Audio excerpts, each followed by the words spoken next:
Karnataka to 12 జ్యోతిర్లింగాల cycle ride first time కదా, కాళ్ళని నొప్పి వేస్తున్నాయి. మొత్తం ఎదురుగాలి వస్తుంది, సైకిల్ తొక్కుతానే ఉన్నా. ఎట్లా వస్తారు కూడా పైకి. హాయ్ అందరికీ నమస్తే. 2 days అవుతుంది సైకిల్ రైడ్ స్టార్ట్ చేసి. కర్ణాటక టు 12 జ్యోతిర్లింగాల సైకిల్ రైడ్.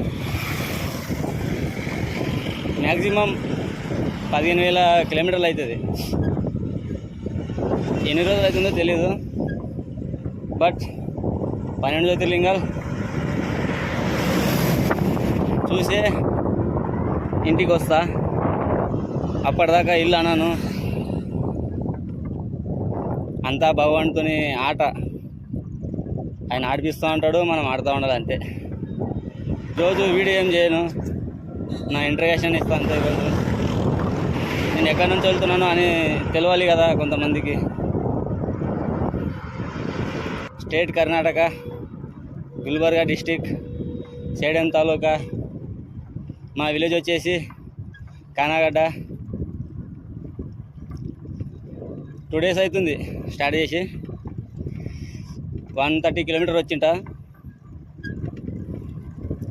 నిన్న లేట్ అయ్యిడిచిన ఇంటి నుంచి, అయినా కూడా 130 వచ్చేసిన. ఇంకా టైం ఉంది, ఇంకా 2-3 hours ఉంది. 150-160 పోతా ఆరం. రైడ్ ఫస్ట్ టైం కదా, కాళ్ళని నొప్పి వేస్తున్నాయి. ఒక 6-7 days అయితే అంతా సెట్ అయిపోతుంది. మొత్తం ఎదురుగాలి వస్తుంది, సైకిల్ తొక్కుతానే ఉన్నా, బయటలు కొడుతూనే ఉన్నా. మొత్తం ఎదురుగాలి వస్తుంది మొత్తం. నైట్ పెట్రోల్ బంక్లో వండుకునేంటి. ఈరోజు కూడా పెట్రోల్ బంక్ అనుకుంటా ఆల్మోస్ట్. ఎందుకంటే అక్కడ వాటర్ అన్నీ ఉంటాయి. ఏం కలిరా ఫుల్ గాలి. మాటలు వినిపిస్తున్నాయి లేదో, నేను మాట్లాడేస్తున్నా. అదే పెట్రోల్ బంకులో ఎందుకంటే అక్కడ వాటర్ ఉంటాయి, స్నానం చేసుకోవచ్చు. గుడి దగ్గర అంటే ఒక దగ్గర ఉంటాయి, ఒక దగ్గర లేకుంటాయి. అందుకని పెట్రోల్ బంకే ఎక్కువ శాతం నేను ఉండేది. దొరికిందంటే మంచి ఒక గుడిలో ఉండిపోవాలి, లేదంటే పెట్రోల్ బంక్. 2 ఆప్షన్స్ అంతే మనకు. వేరే ఎక్కడ ఉండకే చెప్పలేము. ముంగట రావచ్చు, అసలు తిన్నారు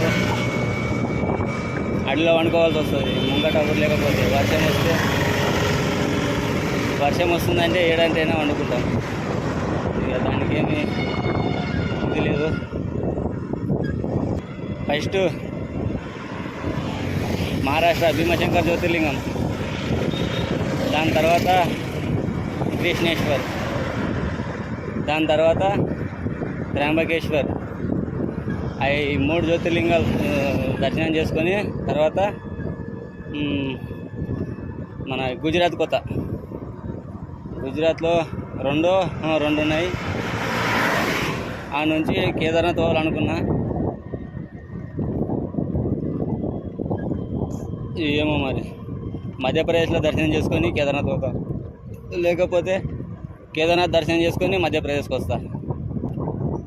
ఎట్లయితే అలా వెళ్ళాలని నిర్ణయించుకున్నా. తాడో తేడో తేలిపోవాల్సిందే. వర్షం లేదు, నైట్ ఫుల్ మోడమైంది. వర్షం పడుతుంది అనుకున్నా, నా టెంట్ ఎక్కడవుతుందో అని ఒక భయం ఉండే. ఆ దేవుని దయ వల్ల వర్షం రాలేదు నైటు. ఈరోజు కూడా వర్షం లేదు. ఈ వర్షాకాలం ఇబ్బంది చాలా అంటే చాలా ఇబ్బంది. వర్షం వచ్చిందంటే ఎటు పోకుండా మధ్య లాగాల్సి వస్తుంది. సేఫ్టీకి కూడా ఏం లేవు.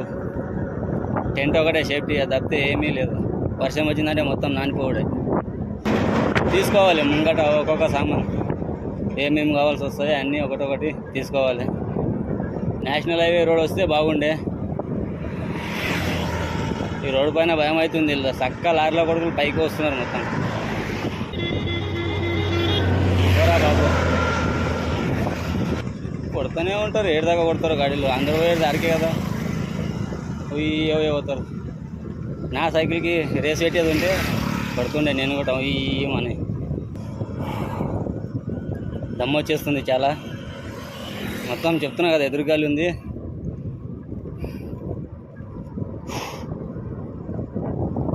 నాందేడ్, లాతూర్, ఉమ్మగ్రా, అర్రాయల్. ఈరోజు నేను ఆలంద పోవాలనుకున్నా. నైట్ స్టే అక్కడ చేద్దామనుకున్నా ఆలంద.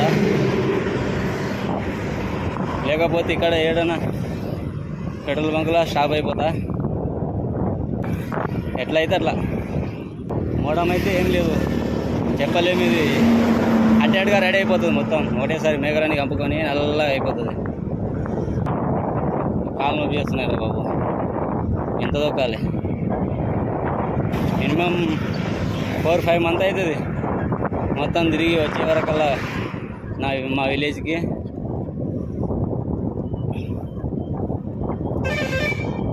సరే మళ్ళా బాయ్. ఎట్లా వస్తారు రాగో పైకి, ఇంట్లో అసలు మొత్తం పైకి తెచ్చిండు. నైట్ నడపాలంటే నా భయం అవుతుంది. నైట్ 9 దాకా కూడా నడపచ్చు. సరే మళ్ళీ ఉంటా.